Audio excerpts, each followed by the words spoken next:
We're back at it again with another Battlefront update.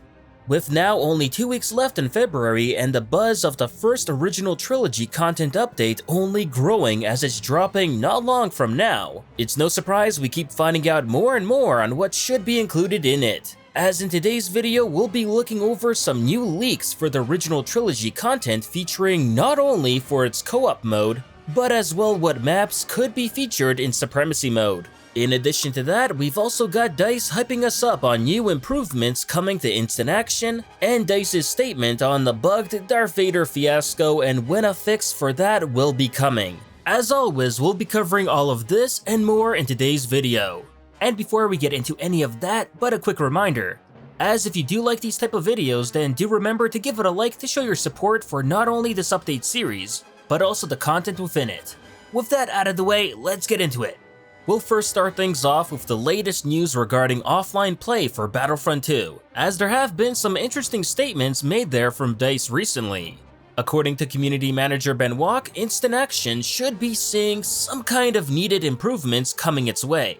Unfortunately, he wasn't specific on what kind of improvements these will technically be, but currently the offline community is really hoping to see split screen make its way back to instant action, as that was always a fan favorite feature to play on in the original Battlefront games. DICE of course have still never ruled out the possibility of adding split screen to Battlefront 2 in the future, and it's definitely something they could easily add at least to the PC version. However, because of console limitations, they decided to pass on instant action split screen at the time of its release, with Dennis Brandval stating that they could revisit this feature sometime again in the future. So fingers crossed this could be it.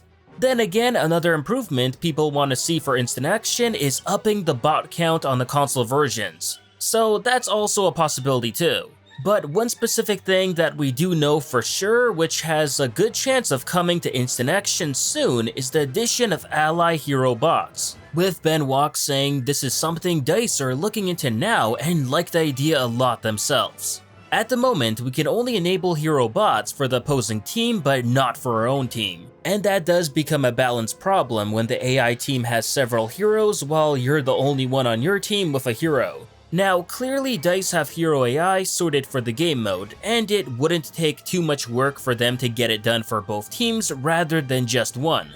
With that said, what other popular mode do we know that features heroes fighting each other on separate teams? Exactly, heroes versus villains, and with a good chance of ally hero bots coming to instant action, people also brought up the question about a potential offline version of heroes versus villains. And unfortunately, Ben has said that DICE currently have no plans to add such a mode like that right now. On the plus side, we do know this is very possible to do as modders in the community have figured it out. So the ball is currently in DICE's court on if or when they want to make this mode a reality. For now, it's not such a big deal, but it would be nice to have an offline heroes versus villains mode to play one day in the future. You know, when all the multiplayer servers for the game will be shut down one day and offline will be the only option we're gonna have to play this mode. So that would be a nice option to have then especially. Moving on, but I do want to tackle some quick hero news, and that is regarding Darth Vader. As we all know, DICE last Wednesday put out a patch which included plenty of bug fixes and balancing tweaks, especially one made to Vader that saw his damage reduction lowered while using Force Choke from 75% to 20%. At least that's what DICE's intention was, because surprisingly, it didn't take long for everyone to realize that DICE did just the opposite of this. Because instead of giving Vader a decrease to his damage reduction, they gave him an increase instead, which now sees Vader have a damage reduction of 80% when using Choke. Now, Ben Walk has stated that DICE have no plans of issuing an emergency patch to fix Vader as they don't have the time to do that. But Kevin Johnson from EA did announce that a fix would be included in the February game update coming at the end of the month.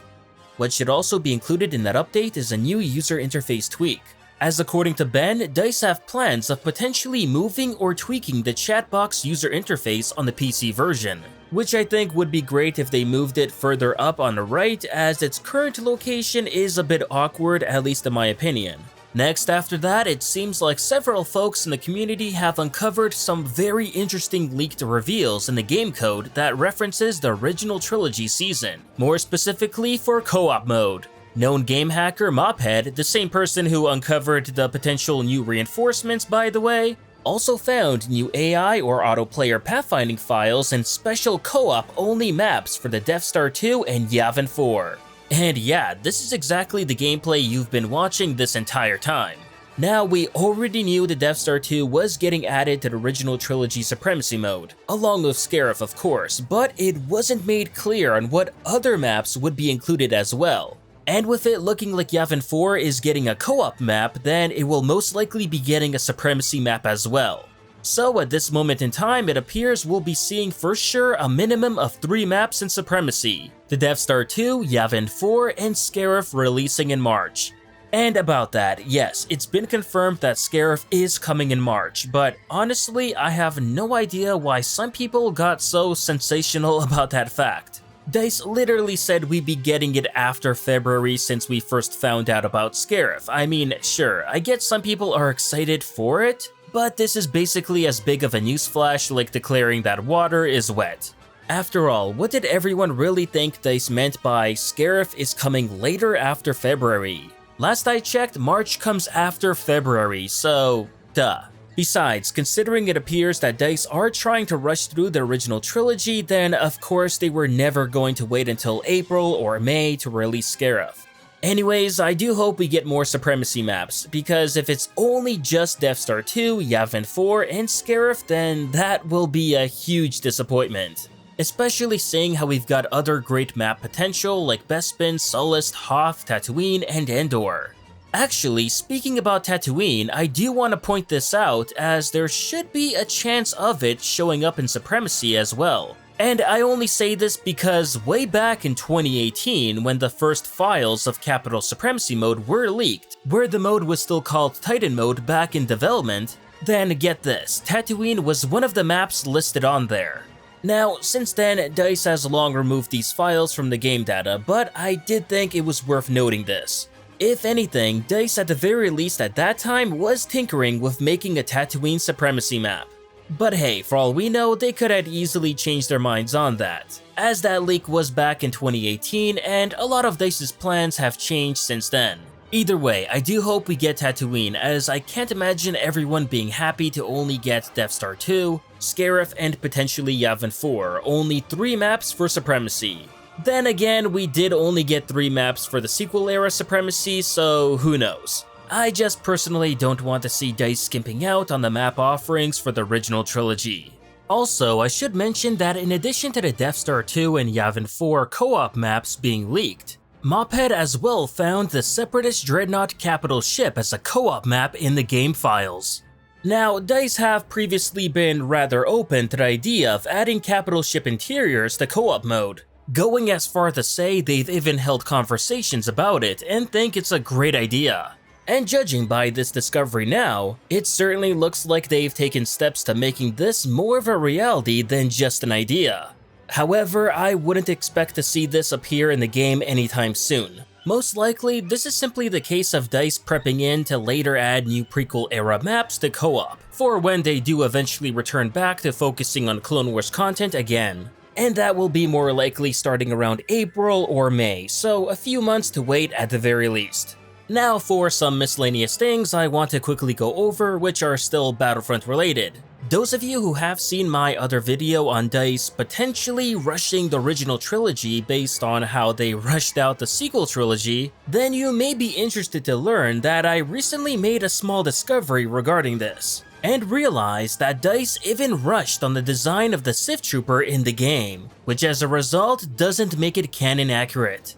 Now, what's even worse is that Fortnite's Sith Trooper skin is actually more canon accurate than DICE's. Which, to be honest, that's something I never thought I'd ever have to say, but hey, here we are.